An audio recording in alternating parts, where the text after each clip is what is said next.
Okay, welcome to today's presentation. It's entitled Promoting Within and Promoting Without, Helping Officials Reach Their Goals. Today's presenter is Bill Parker. He's from the Northern Sports Officials Association. Without further ado, I'll pass that off to Bill.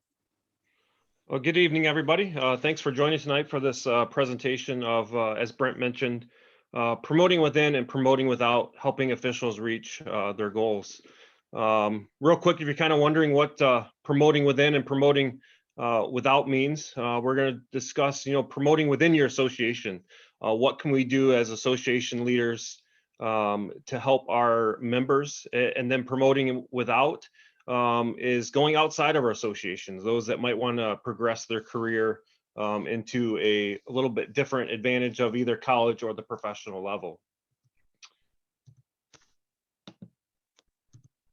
Again, my name is Bill Parker. I'm the current president of the Northern Sports Officials Association and the president of the Southeast Michigan Umpire Camp. I've worked three sports, football, basketball, and baseball throughout my career. I am a 26-year veteran of the MHSAA, have worked finals in baseball and football. Also worked 5 years in the minor leagues, going to professional umpire school and being fortunate enough to promote and work in minor league baseball. And we'll talk about that a little bit later. Getting into our presentation, helping officials reach their goals. And I think this is very important to us as association leaders. Even if you're not in leadership, if those of you that are officials, that we make sure we do our job of making sure the officials, the people we work with, the people, our teammates, our crewmates, our crews reach their specific goals. Getting into that, there's 7 qualities that I think that we need to make sure that we focus on. This reference is coming from Dave Leiby, who had this in Referee Magazine, I think it was a couple years ago, from Excel Sports Officiating. And he identified these 7 qualities. And I think of us as association leaders and as we work with other people, that these are the things that we focus on will help officials reaching their goals. And we'll dive into each of these in a little bit here, but these 7 qualities are integrity, hustle, judgment, communication, consistency, courage, and common sense. And I think you can put everything that we do as officials, everything we do as association leaders into these 7 categories. And let's get into those. Integrity. As the greatest sports official, as the last guardian of honesty in athletics, and that's what our job is. We are there to make sure that the integrity of the game, the integrity of our profession goes a long way. And we're looked upon and looked as leaders in our positions as association leaders and as referees, umpires, or whatever that might be.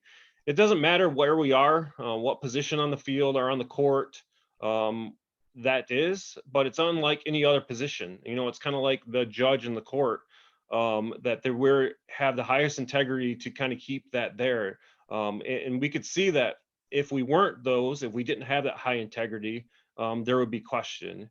And the biggest thing is, like I said, that if there is any possibility of a conflict of interest, don't work that game. And obviously we know that MHSAA has specific policies for that. If there's a question of whether you went to school there, whether you have a child there or a relative that works there, that could become into a question. And obviously you can reach out to the MHSAA staff with that to see whether you should work that game or not. But the integrity is a big thing, is us as officials to make sure that we have that high level of integrity when we're working the matches that we're assigned to. Second thing is hustle. As you work throughout the ranks, and as we kind of move from, the middle school, or whether it's the major leagues, or if it's the NBA or whatever that the sport might be, their NFL, everyone nowadays looks at how the official's hustling.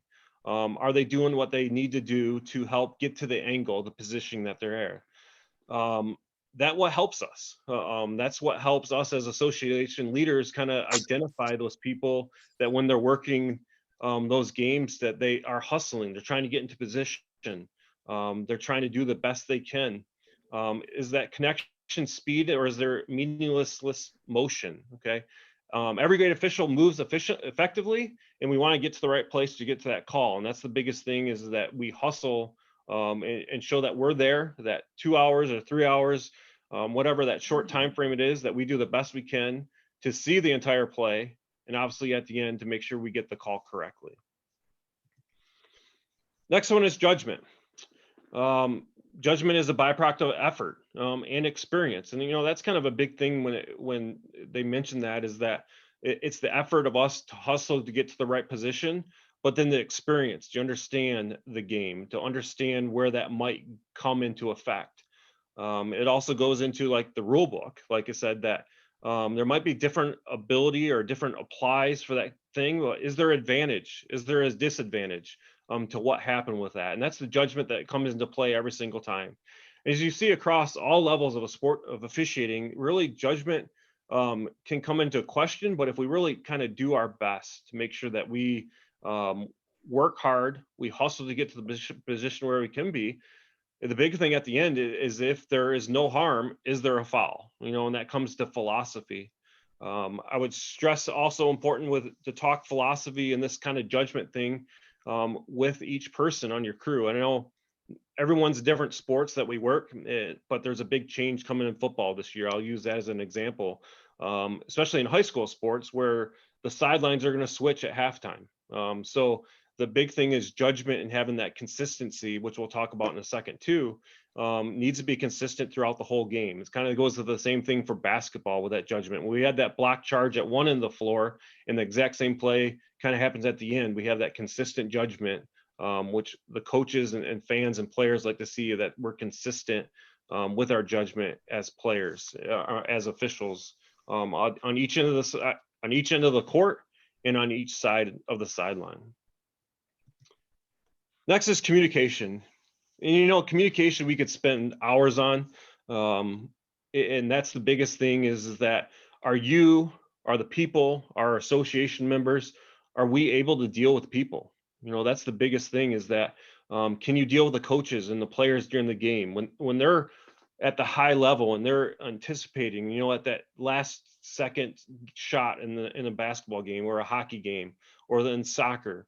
Are we able to explain and deal with people? Not saying that you have to agree with them all the time, but that we can communicate with the players, with the coaches, that we can be mentors with them and let them know, like, hey, this is what I saw. This is the angle I saw. And maybe you saw something different. And, there's a lot of different things out there. And this is the biggest thing as an official and as association leaders, is that we need to be able, we can make sure we communicate.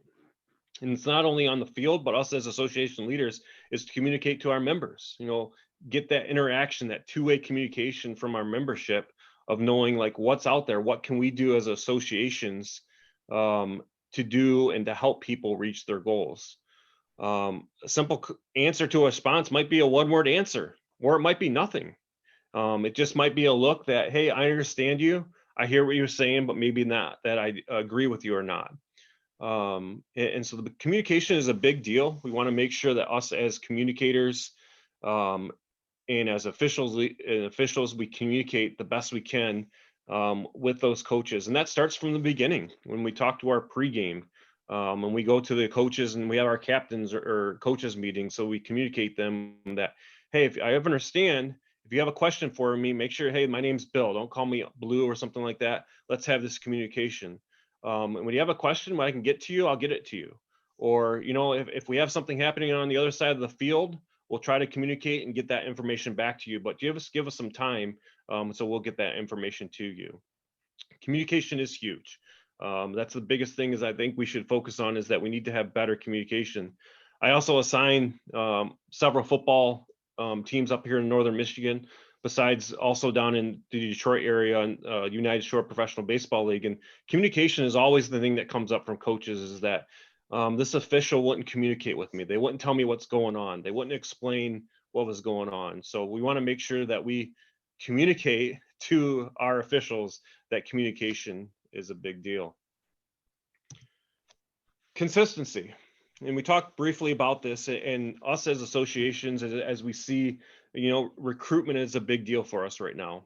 And as we get those newer officials, it's going to take some time for them to develop that consistency. It's not something that's going to come just overnight. And we'll see that's the biggest thing is that, oh, the crew or that official wasn't consistent. The strike zone wasn't consistent in softball or baseball. But we need to make sure that will come in time, and we let our officials know that that consistency will come there. And even talking to a baseball umpire the other day, he's like, it just seemed like I wasn't consistent. And one of the things I asked him, I said, did you go back to the basics? All of us remember that when we first were coming up and we starting our officials career, is that we made sure that we started with the basics, and that's where we started umpire school. We don't imagine, and when we're teaching down there, that everybody understands the same thing. We start from the basic stance. And if you think about building a house, we have to start from the basics with that also. And really, when we start missing pitches, or we start missing block charges, or we start missing different plays, is that we realize that we either sped something up, we over hustled, maybe we weren't slowing down, and that play kind of blew up in front of us. And that's the biggest thing where our consistency might not happen. Hey, Bill. Yep, go ahead. Bruce has a question in here, and I'm going to try to kind of paraphrase it for him, but it is essentially, you're speaking of consistency. We talk about communication before that, and you mentioned philosophy amongst a crew, philosophy for whether it's foul calling or those types of things. He wants to, I think he's asking, how does that work, the idea of a philosophy with this idea of consistency? How can you make sure that things are consistent when everybody has or may have their own philosophies? Yep, that's a really good question, actually. And I think the biggest thing is get together if you're talking as a crew, especially in your associations, and making sure that philosophy is the same, or the best same as we can. I mean, we know that everybody with philosophies are not going to be the same, but if we can come to a common ground that, hey, if I have a crew that Brent Rice is on it, and hey, what's your crew's philosophy on this? And we work the same league, and that might be where we get with our assigner for that league and say, hey, this situation has come up. How do we want to handle this effectively as a crew? And we see that at the higher levels, that they'll give that out. There's the rule book, but there also is an umpire manual or officials manual for that specific thing, and they'll have some of those philosophies in there. And along with it comes with the consistency, and I think we'll get into this one of these slides, is that it comes along with is knowing the intent of the rules, and knowing where that rule came about. Probably it's because something happened, a play happened in that specific game of that sport to make this new rule come into effect. And so understanding where that rule came into effect and how it came about, it makes us better form the philosophy for that. So I hope that kind of answers the question. Yeah, not in contradiction with the rules, but kind of in complement of the rules, I would assume. Correct. Yep, absolutely. Complementing the rules and knowing how that rule came about, so that we can have the right philosophy with that. And the case books are great for that. That we get is that they have specific plays and say this is where the rule and how we enforce it off of that certain case that happened. All right. Where are we at here? Make sure, obviously, we want to make sure that we're consistent when we deal with different triggers of poor behavior and sportsmanship among different players, is that we make sure that we enforce those together as officials, and as we're looking out as our crew members and our association members, is that how are we going to deal with specific behavior? Are we having a problem with certain problems at this? That might be one thing where the official might come up and get a hold of their assigner or their association president and say, hey, we're having a problem with behavior at this location. And that might help us be consistent with how we are going to deal with those specific situations. Next is courage. Courage is a big deal. as officials. We get into those situations, regardless of the situation and personalities involved, but there's pressure. There's pressure that we might feel from the crowd when you make that call. I think pretty much all of us, if we've been officiating, have been booed, and that shouldn't go into that. But it's just currents that make sure that we have, and we do the great job of having fairness above all other concerns. We have fairness. The kids are there they've played and practiced hard up to that point, and that we do the best we can and make the calls when they need to be made. If they're there and they need to be called, we call that. We act courageously. And then obviously that's a big deal, is to make sure that we do the best we can as officials and as association leaders to have those courage. And there'll be some difficult decisions. There'll be some difficult decisions, not only on the courts, but also as association leaders, of where we need to lead our associations to do the best for our membership. Common sense, and I say this is one of the last things for last, but that's the thing that we could spend also a lot of time on, is common sense. Of the qualities discussed, common sense is the most important, and I totally agree with this. Is that which is the fair and right decision, precedent throughout the game. We want to make sure that we have the best interest, the fairness, the understanding. We understand the mind of a great official, like what it takes to do this job, and that we truly understand the spirit intent of the rules. And like I said, I talked about that before, and I can't stress that enough, is that we want to make sure that we understand as officials what we're enforcing, what the rules mean, why they came about. And common sense will guide you along the way. It's kind of that gut feeling of what you have, of like, what do I need to do with this situation? Unfortunately, some of these things we wish we had some time to look at, like a play. Oh, can I watch it? Can I see it again? But we don't. We're making quick decisions, where that common sense will come in. And it might be something in that we talked about with our newer officials, is that over time, it's kind of a play that we've seen, or a similar play that we've dealt with in the past. There's things that I've used that will work with some coaches or managers that won't work with other coaches. And that comes down to is understanding where you're at, the facilities and the coaches you have. Like it says, plenty of game situations develop as they're not going on. It might not specifically be covered by rules or mechanics. And we have to understand that. And that may be something that we do when we take back, say, hey, at our association meeting, I had this specific play. What do you guys think? I don't think this is in the mechanics book. And we'll talk about some mentors here in a minute, of like, after the game, say, hey, I had this play. What do you think? Or, hey, this is what I saw and this is what I did. What do you think about that? And when we set up those mentors, I'm kind of jumping ahead of here, but we want to make sure that we have mentors that's going to be honest with us, saying, yeah, I don't think that's the right thing. I think you should have done this instead. Or what do you think about this option? Is this something better that we could have done? Common sense goes hand in hand with communication and dealing with coaches and players. And that's the biggest thing that I think we need to stress, is common sense goes with the communication, and dealing with coaches. The coaches work hard. They work hard to get their teams prepped, and it'll go a long ways if we have that common sense and that communication with the coaches. And obviously it'll help us determine how we handle that tough situation. And it might be whether do we issue a technical foul or not, or should it not be called? That's a big thing, is understanding the situation that might come up and how we deal with that. All right, Brent, are there any questions on those 7 qualities before we get into a couple videos here?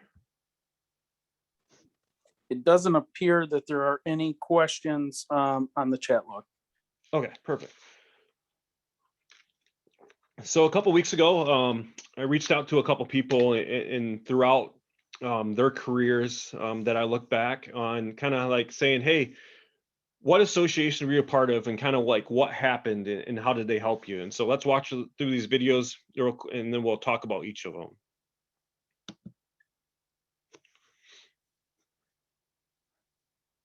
Welcome, everybody. We're going to focus on today's leadership session of promoting within and promoting without, helping officials reach their goals. We have 3 people joining me tonight to talk about how they felt associations help them reach their specific goals, whether it's in the high school level, college level, and or in the professional level. So first, we'll start with Jack Miles, a MHSA official. And Jack, thanks for joining in real quick. What do you think through the associations you've been a part of, have they helped you promote your goals within the association?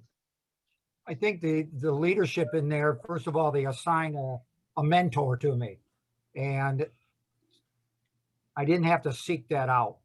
So once a mentor is assigned to you for each sport, that really helped a lot, because then I could follow somebody around before I got started. And as I was growing through the process of growing as an official, I had that mentor to turn to me. So I thought that was the most important thing, that a mentor that actually contact me. My football mentor called me every Friday night after my game. How did you do? Any questions? And that was very, very helpful. And then I could work with him on my growth is, well, you know, I like to get a district play. I would like to get a regional. What do I need to do? And he would guide me to camps or seminars or where I could get study material. So a perfect thing, as Jack mentioned, is us as association leaders. Now we're kind of transitioning from back into like, how do we have our officials meet their goals? And Jack mentioned the best thing for him was having a mentor assigned. And, you know, I think each of us, as we look back in our careers, we can think of mentors that we had. And I would challenge each of us as associations and as seniors officials to mentor younger officials. You know, we always have somebody, and you know, I can think of several people that I called throughout my career as I was advancing and moving up, and saying, hey, I had this situation, you know, what do you think about that? Or had them come out to a game and watch me work and kind of give me pointers afterwards. Or nowadays, with technology, the way things work is, are we able to have them get a recording? You know, several associations have partnered up with Huddle, and there's other things out there where you get your game films and send it to others and say, hey, can you watch this game film? Unfortunately, it's probably not focused on the officials. If there's a way that you can get some camera views or have somebody go out and record you, that'd be perfect. But mentors are huge. And you know, the MHSA has that program set up where you have mentors of the smaller age or newer officials. We need to do that, but also it's not a problem of having mentors assigned to people throughout the whole career as you start advancing and reaching your goals. All right, moving to the next one. Welcome, everybody. We're going to focus on today's leadership. Second thing is, what do you think, what would you, looking back on your career, do you think would be helpful if the association would have done something different? What would you recommend to new association leaders to help those new officials reach their goals? I guess the leaders need to research what available clinics and camps that are there, and have a gamut of different levels to go to, so that they could promote not just their own personal camps, but there's a lot of good across Michigan, good solid camps for each sport. And if they had a list, or they could gather that way somebody could contact that camp or that clinic to get more knowledge and over the summer and become better. Perfect. All right, reaching out to. So the second thing is obviously promoting camps. That's how we get better clinics throughout the area. And the MHSA and Brent posts a lot of the camps on the MHSA website, and that helps out where you might know where they're at throughout the state of Michigan. And you have a link maybe on your website or on your Facebook page, and or as we receive the information from the state to get those out to the officials. And it might not be just the ones at your association. I can use an example that we tried to run several basketball camps, and it just conflict. We just couldn't get the right time frame with the way things worked. But can you partner up with another association's camp somewhere that they might be offering? So if it's not something that you can offer or as an association leader, it might be an example to reach out to another part of the state that has a camp going off and say, hey, can we partner? Is there a way we can send our members to you? The second thing, like I said, is reaching out to the MHSA on their camps page and seeing what camps are out there for other people to go to. All right, moving on a tad bit to a little bit outside. The second thing is, what do you think? Out to now, not beyond the association a little bit, but Gary Wagenschutz from the Detroit area, who's part of several high school associations, but also in the college realm. Gary, what would you recommend, or what did you looking back in your career where the associations helped you in high school and to the college level? Thanks, Billy. I think the biggest thing would be just to make sure we identify what goals the officials have, whether collegiate, professional, high school, whatever. So Gary hit on a really big topic here, and that's what one of these topics is out to now is goals. What type of goals do our members have? So us as association leaders, being the president of our association, this kind of, spoke to me is like, okay, how can I help our members? How can our association help our members if we don't know their goals? Throughout my career outside of officiating, we've always done evaluations with employees that I've worked with. I'm a fire chief up here in Northern Michigan, and we meet with our employees on a yearly basis, and we ask them for their goals. We ask them kind of like what they want to do short term, and then what they want to do long term. And when we were doing that, we found that, people they might not know how to set a goal, and there's several different teachings out there, philosophies out there that we've seen on them. The biggest thing is I think is setting SMART goals, and this is just a specific, and real quickly, it's a detailed goal breaking into smaller steps, can be long or short-term goals. If we tell them, hey, what is your specific goal? Is your goal as association, or is your goal as an official, I just want to work, a district final. I want to work a regional final. I want to work a quarterfinal. I want to work the state finals. Or my goal might be, I want to reach and work a NCAA Division II, Division I game. Or do I have that goal of, I want to kind of start progressing, but my goal is to be a professional at that. I want to try to work in the professionals, and if that doesn't work, then I want to go. And we can help identify that, but we need to know that. Another thing is it has to be measurable. That way we be accountable by selecting ways to determine if we can reach that goal. And that might be honesty, and that might be one of the toughest things, is that we might have to be honest with someone, saying, we all start from the beginning as an official. Hey, I want to do this. Okay, is that a long-term goal? Or what's our short-term goal? Like, what can we do in the short term to try to help you get to that goal? And throughout our careers, our goals could change. Once we reach something, we want to do this next. And that's where it goes to about being achievable. We want to stay motivated by keeping your goals within reach. Is it realistic? Okay. Is your goal grounded? And it says for finding your dream job, and we can acquire this to getting wherever we want to go. Is it realistic for me to work the World Series? No, I can't work the World Series. Is it realistic for me to work the NBA Finals? That's where we just might have to be honest and say, hey, let's kind of narrow our goal down a little bit and help that. And that'd be big for our mentors too. For our mentors to get out there and say, hey, we need to put some talent in this. And then also the last thing with a SMART goal is to be time bound, regular reviews on the progress of what's going on. Does your association have some type of evaluation progress, how people are doing? I mean, we do have the rating systems that we get from the schools and the states, but is there something more that we can send out, maybe some retired officials or some officials that may have gotten injured? And I know it's hard. We've tried to have different observers go out. We've had people that retired. We've had people that get injured, and they want to go out and be involved still with that. Even then, with the shortage of officials we have, if they're able to, we're having them out in the field. So that's kind of hard to do that. But that's where, the video comes into effect. Everything's being videotaped. And maybe that's something that we can watch a video with a person, with a crew, and say, hey, this is what we see. This is what you might want to do. This is what might work for you. Another thing that might do with that goal is whatever it might be, depending on where it might be, is we've partnered up with different associations downstate, and during football, we swap crews.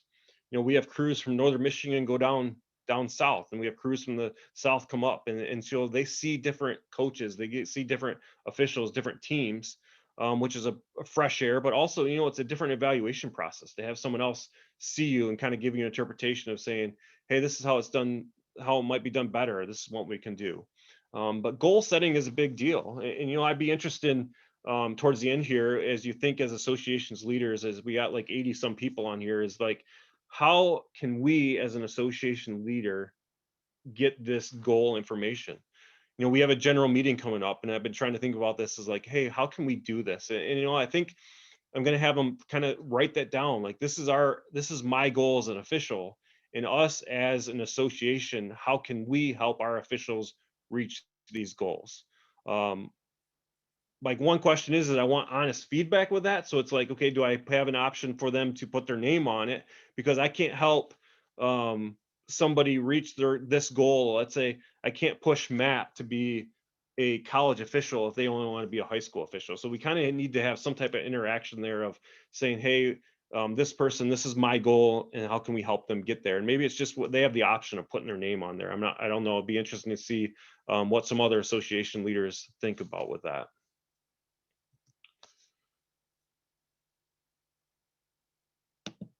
On the basic side is suggest and point them towards the right camps, no matter what sport it is, and also point them towards maybe working at either football, basketball, baseball, softball with some of the officials that either used to work collegiate or still do work collegiate and high school both, and be able to have them work together out on a high school field.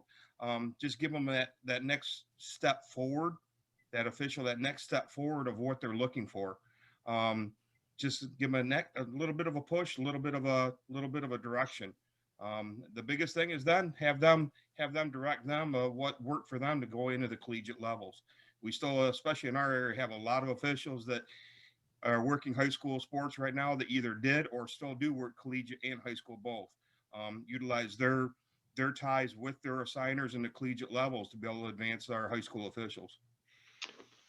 A couple of things you've seen throughout tonight is that camps and clinics, I think, are a big deal.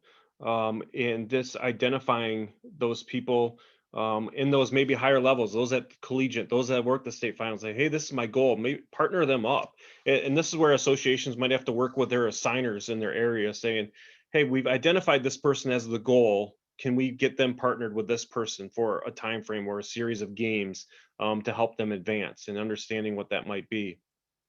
But getting out there, being seen at different camps, having different observers at those camps, those people that run those camps, will help advance people to reach their goals that might be outside the association. On the basic side. Perfect, thanks. And then our last is obviously reaching out a little bit further into the outside of an association, but Scott Wallandowski, who worked AAA baseball. And Scott, looking back on your career, what would you recommend to an association leader for those members that they recognize and the goals they see is to reaching out to become a professional? Thanks, Bill. If you have people in your association, for whatever sport it is, and you know that they want to get on to the next level, the best thing that you can do is, the folks in your association, your referees and your umpires in the association. So get a hold of them and team them up. And that way they can answer questions for those officials, what they need to do to get to the next level, what they want to do for my particular sport, for baseball. What do they need to know to go to professional umpire school? It's a little different sometimes in each sport. So by teaming them up with someone in your association that is at that level or has been to that level, they can give them tons of information to prepare them to either go to that school or go to that clinic, and let them know what that career is really like. So they can make the best choice to maybe decide that they don't want to, or that they do want to go ahead with it. And what. So yeah, so the last thing here, and thanks to Scott and Gary and Jack for their information, but maybe their goal is to be a professional, as Scott mentioned, is reaching out so that we find those people in our areas, and we've had plenty of them throughout, or Brent can help communicate with people in the state, is that, hey, this is what it's like. You know, when you're on the road and when you're umpiring in minor league baseball, you know, you wake up in a different hotel, you don't even know what city you're in, but you're away from home for 6-7 months or even longer, and just so that they understand kind of the full realm of what professional sports might be like, whether they're interested in that. But that's just obviously reaching out and making sure that us as association leaders are partnering those people up with the right thing. And it comes back to just understanding the goals of our membership. Our job as association leaders should be to reach out to our members, seeing what those goals are, and then how we can reach out to do that. And I take this as a challenge for our association in Northern Michigan to see how we reach out for our officials. What's the best thing we can do? What are their goals? And how can we help to do that? At the end of the day, though, that we have to remember that it becomes, unfortunately, a numbers game. There's only so many semifinals officials. There's only so many quarterfinals officials. There's only so many finals officials that we can have each year. But we can start progressing them, making them move up throughout the year to get them ready when that number might come up, that we can have them be ready for that, to try to accomplish their goal. And then at the end, making sure that those officials that reach their goal, now it's time for them to give back. And, you know, a lot of us get involved with sports so that we give back to the sport that we love. The same thing as officiating, that once we're done, we maybe reach the goal. What's next? What can we do as leadership and as officials to help the other memberships in with us? So, perfect, thanks. So I had a question earlier on, and Brent, I don't know if there's been any chats, but how do we as association leaders find our members' goals? Is there any thoughts out there as what we do? And depending, obviously, what your association size is, I mean, we have about 110 up here, you know, downstate, we're probably, you know, 2, 3. I'm not sure the Grand Rapids, Lansing area, what the size. So that might be a task, try to get all that. And my thought was, you know, maybe it's our trainers. Maybe we're to lean on our trainers of saying, hey, reach out to your members and see what our goals are in your specific sport that you're a trainer with. Also, our recruitment and retention coordinators that we have. I think for newer officials, that'd be the perfect point of contact. But that's just my thoughts, kind of wondering what other people think about that. Is there any comments on that, Brent? There's nothing in the chat. Feel free to open up your microphone if you'd like to comment or have a question. You can also put it in the chat, and I will try to keep an eye on that. All righty. Is there any questions that we have? I think it's a big deal as us as association leaders, like I said, to get our people to the next step. I think that's our goal. And I think it's our goal is like when we're bosses and managers at work, it's kind of the same thing as having someone ready to prepare to take our spot. And I think we should have the same thing done as officials, is that we prepare people to kind of be the next leader, be the next final official, the next quarterfinal official, the next district official, whatever that might be, is that we prep and prepare people for those specific positions. Hey, Bill. So, yes, Bill? go ahead. Yep. Two thoughts. One, I think it's important, but I also think I'd like to hear what other associations are doing in this realm in terms of trying to gather as much information and find out what would work for us as well as what we might work for them. And the other part of that is Brent, can you identify when someone says, I think there's a conflict here, like with a tournament assignment? What do you look at in terms of determining whether there is a conflict of interest? I know the book says if you think it's a conflict, then it's a conflict. But what as an association, what does MHSAA look at for determining what a conflict is? You know, we all live in a school district, and the games we get are predominantly from the schools or in and around the district we live in. So if you hard look at it, we'd all have a conflict with any school. Your thoughts? So I don't remember what the first part of your question was. I think it was to Bill. Bill, do you have? Yeah, I think go ahead. It was to other association leaders out there. You know, I think we got 86 on here, kind of like what they do to help get this information about how are we going to accomplish this as a state, not only just our association, but specifically across the state, of how do we get our goals from our officials for especially the bigger sizes that our associations are, was the first part there. Well, I mean, and maybe someone can chime in on that, another association leader that's out there. I think that for me, the big thing is you got to ask. And as officials, you got to be willing to say, I mean, if someone doesn't know that you have the goal, and I don't think it is everybody's goal necessarily to work a state final, for instance. And so I don't think that you can assume that that is something that your association or your assigner will know or should know. And so as officials, just like assigners and associations should be asking what the goals are of these officials, I think these officials should be willing and upfront with what their goals are. I want to be the best. I want to work this. I want to get to a final. I want to, work regionals, whatever that is. That for me, that would be important line of communication between officials and associations.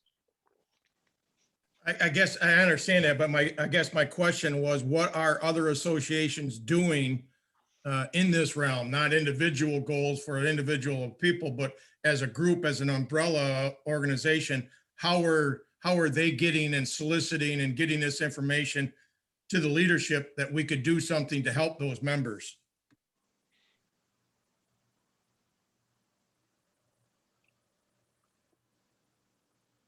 And I think we're kind of catching some people off guard with, I should have prepped that. Hey, here's a question we'll ask towards the end, but I'd be interested in seeing, maybe later on, or an email thread that we can put out that's saying, hey, we tried this and this worked well for us, or we use SurveyMonkey, or we use this or that. That might be something that we can use to see how we work through that as we're kind of figuring out how our officials and how we get this information from them.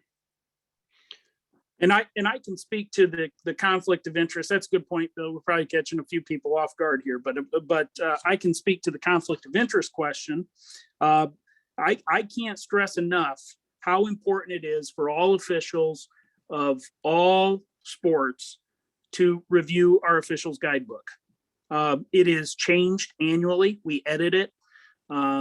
We change when we have major issues. And so I would recommend that you review it every year.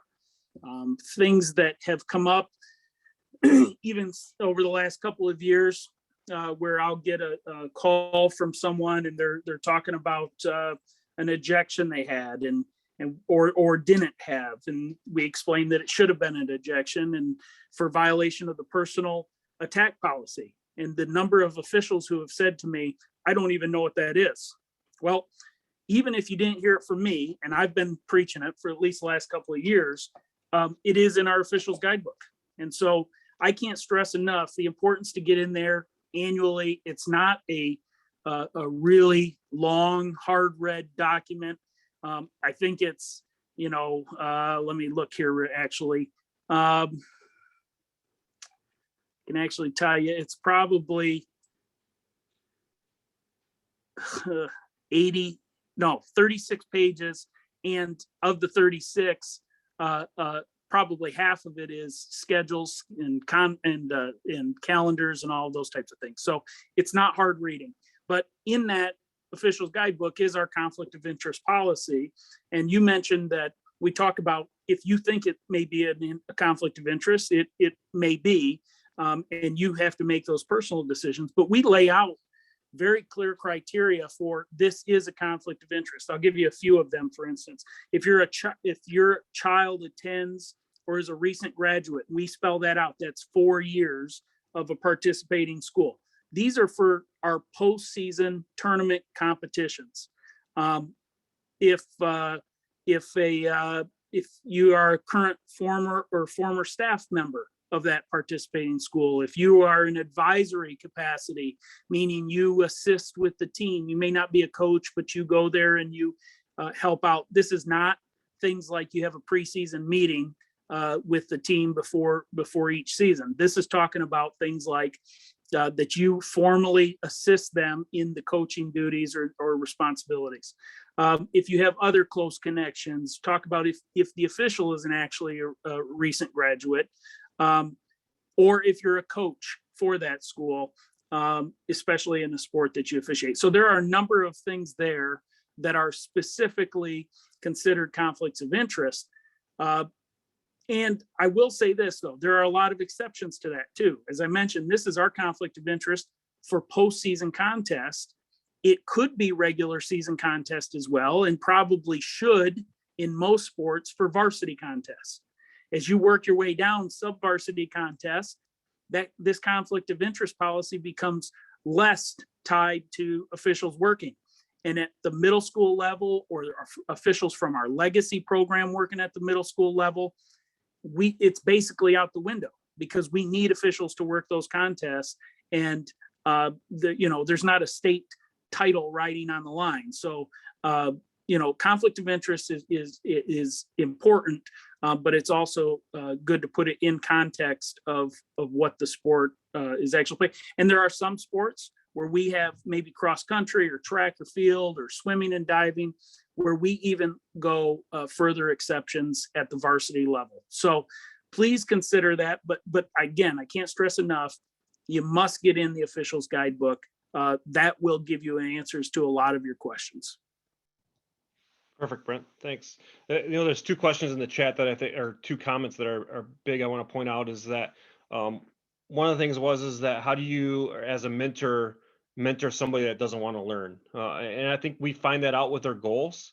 If we find out what that goal is for that person, and it might be just difficult, like, are you going to listen to me trying to help you get better, or are you not? And understanding that, hey, if this is your goal, you're doing it that way, you won't be able to reach that. If you're not going to follow the proper mechanics, you're not going to be able to advance to the next level. You're not going to be able to get to that district final or that regional final, or for sure not to the state finals, if you're not going to follow those specific mechanics. And that's just as an example. So that might be one of those. And that's a common thing, is that, oh, I don't want to hear that. I don't want to talk to that.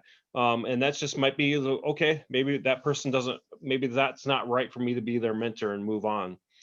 Another one is there's a newer official that said that they've tried to get better. They officiated several games this year and didn't get anything back. And obviously, if we're working as partners, I can't focus on you specifically, but one of the things I did is from the beginning saying, hey, I changed this specific stance or my mechanic for this. Can you watch when you have time?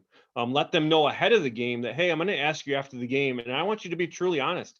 If I missed that call, if I missed that catch, no catch, and you had a different view, let me know. But something that you might see specifically that helped them out, and that kind of helped me, is that I did the same thing. I'd ask people afterwards, and I wasn't getting much, but I let them know ahead of the game. Say, hey, after the game, if we can take 5 minutes and we can kind of not only have a pregame before the game, we talk about it, but have a post game after that, kind of helped. Another one is just reaching out to people and seeing if they can come to your game ahead of time. Maybe trying to get, it might not be, let's say if you're working a JV game, or if there's back-to-back varsity games, see if the assigners will probably let you know who's working beforehand, saying, hey, can you come in and watch maybe the third quarter or the fourth quarter before you get prepped for your game, and kind of seeing what you saw might be another option, depending on what sport it is. Hey, Bill, this is Jack. One of the things that, as I was mentoring in my years, was I always, started out with 2 positives with them. And then when I came up with a couple items, I made sure that I didn't overwhelm them. Maybe in 7 innings, they didn't come up the line once for pulled foot swipe tag, but I didn't bring that up because they came up for a lot of other times. And then I would give them 2 goals, let's say head height and working the slot for baseball. And then I would follow up with them by text, when's your next game? You remember the 2 goals that we talked about. Remind them you're going to work on those 2 games, and then 2 goals, and then follow up after and say, hey, how did your head height go? Were you able to correct that? Were you in the slot? And if we just break it down nice and slow. Don't overwhelm them. That way they can focus on a couple things. No, that's perfect. Yeah, yeah. We try to. Thanks, Jack, for mentioning that. And I was going to is that as we're giving pointers to people, and as we mentioned that is everyone likes to hear good things. So we should start with that. And you know, there's that tool of start off with the two good things to a negative, or start with a good thing and then something to work on, and follow up with a positive. That us as leaders and us as mentors kind of work towards that and helping people out.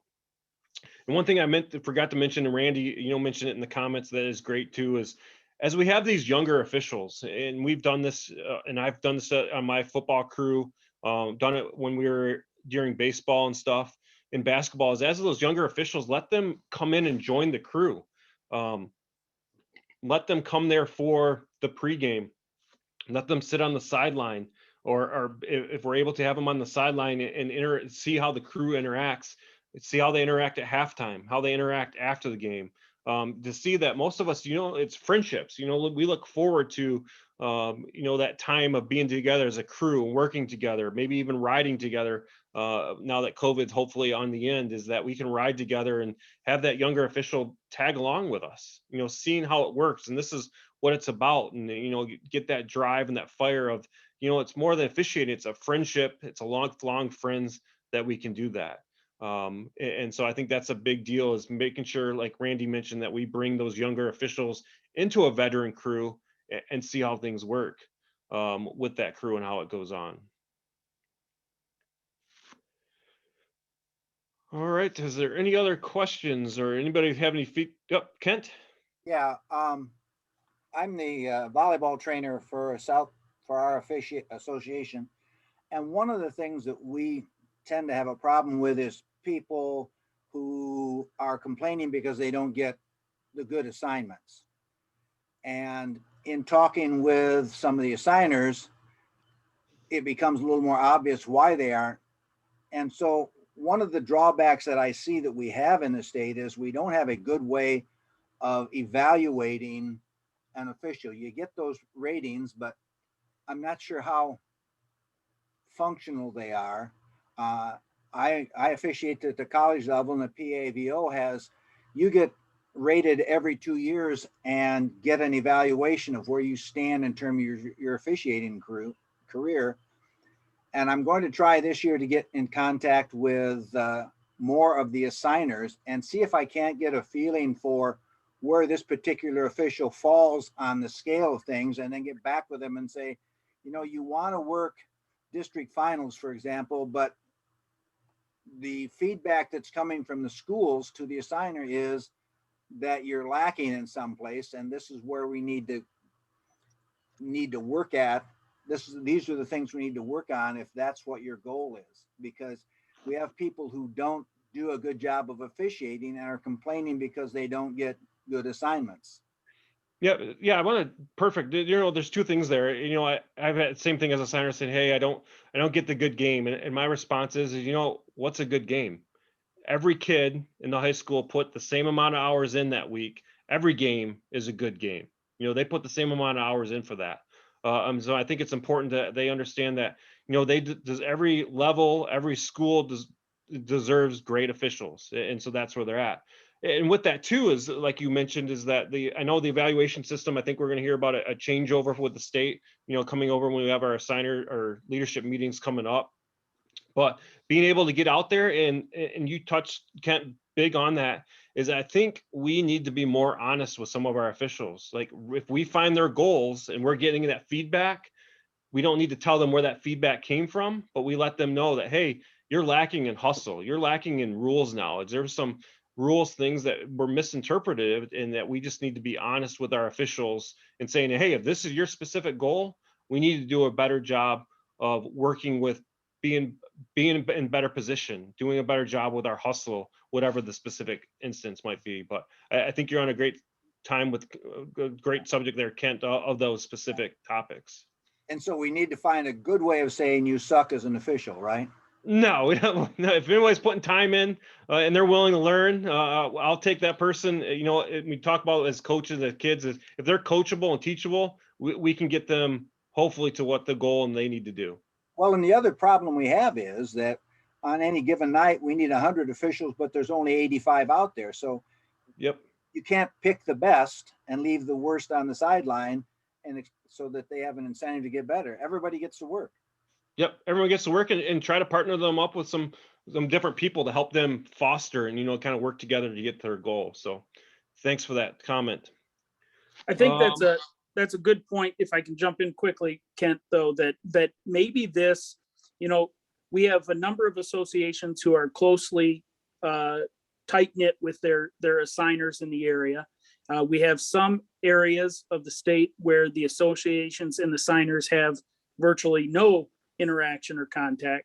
But I think that you make a very good point that as leaders in the officiating community, both groups, associations and assigners, have an obligation to make sure that our officials are reaching the highest levels that they should be working, and that requires some coordination and some collaboration between the two. And I think that you make a very good point, and something that I've written down here is a way that maybe something we need to look into a little more as to how we can communicate better, so that our associations can get the feedback from our assigners to those officials. Yep, absolutely. So, Excuse me, Bill. yep. Roger Wenzel. Yes, Roger. Top of Michigan. Jack knows where we're at. He's part of us now. We go all the way from Sault Ste. Marie all the way down past Gaylord, Grayling. That's almost 200 miles apart. And to try and get the officials together, and then when you're working together, Jack and I have worked together. I worked his last basketball game with him. We had a great time, but it's getting the officials on the same wavelength. We have a few officials that are, I don't need to read the rule book. I've done this for so many years. And then you get the other officials that are jumping in and say, well, that's not the way you do it. Well, this is the way we're doing it. How do we get that many officials, that many miles apart without being Zoom? Nobody wants to drive that 100 miles each way to join in a regular meeting. Our Zoom meetings this year, we had a lot more attendance because of Zoom. But the regular meetings, there's very, very little attendance. Yeah, we've struggled the same thing, that, the same distance. I think that's one thing that we learned, as you said, that maybe kind of meeting in the middle might help out. But also, and I think one thing we're going to try is, I think Zoom, COVID, one thing that we learned is that we can meet just like we are tonight. We have, I don't know, what are we at, Brent? I think about 89, 90 at some point we had on this meeting across the state of Michigan. So I think Zoom has definitely helped us be able that, hey, we can communicate, we can learn, we can help us, especially in the north, and we can help learn from the south. We can bring officials and associations, we can partner together on these Zoom meetings to say, hey, how are you guys handling this down there? And I think it'll help communicate and help us be more consistent across the state, that we learn that we can do this training and have people across the state of Michigan on one meeting tonight, 90 of us, and for this, and others are going to review that. And so I think that's an option. Obviously, if we could be in person for all, but we can't do that, but maybe have that mix of having people in person and also doing the Zoom meeting and communicating. That'll take some time with technology and stuff and having that together, but I think it'll help get us all on the same page, especially across big variety and wide distances that we have to travel. And Roger, I can speak to that briefly on the on the far as getting together in associations. And Bill brings up an important point that Zoom, COVID has taught us that we can be together even when we can't be in person together. There are parts of the state where officials, frankly, have been able to receive waivers and such to work in the postseason because they haven't been able to, they don't have an association in their area. And we have a number of spots around the state. Up north is a big area of that. But I think this has shown us that we can get together. One thing that we promoted over the last year and will continue to this year is auxiliary memberships, where associations now are providing opportunities for officials, even if they can't be in person at association meetings. And I'm not talking about people who are 3 blocks down the road from an in-person association. I'm talking about people up in, up in Calumet or somewhere distant, remote thumb area. They still want to work in our postseason. That I think is on its way to become a requirement, at least a membership as an auxiliary member for postseason consideration. And so how do we make people get together, or how do they get together? Well, we just kind of encourage it. And if people want to work in our postseason, especially deep in the postseason, those are requirements that we're going to put in place over the next year or so. All right. Thank you. Thanks, Brent. I think our time's coming to the end here, and I think we have answered all our questions. That was one of the Mark answered the question about maybe having the trainings meeting tape so they can be kind of on our website. We kind of started doing that last year also, is having maybe you might not be able to make a training session, but doing like we're doing tonight is recording it and having it available to officials to watch afterwards. That'll help out too. All of our schedules are different. All of our work schedules are different. So that's another advantage of being able to record these and have them available to your membership. So Brent, I think our time's up. Yes, thank you all for being a part of this event. This will be posted on July 31st. It has been recorded and will be posted for everyone across the state to be able to see. In addition to this, we have a number of sports specific and general officiating topics and presentations that will be available on the 31st, and that will continue to be recorded over the next couple of weeks up until that point. So please keep your eyes out for those. Join us when you can. It is much easier for presenters when they have a little bit of interaction to be able to present. So thank you all again. Have a great night. Have a great season. Good night, everybody.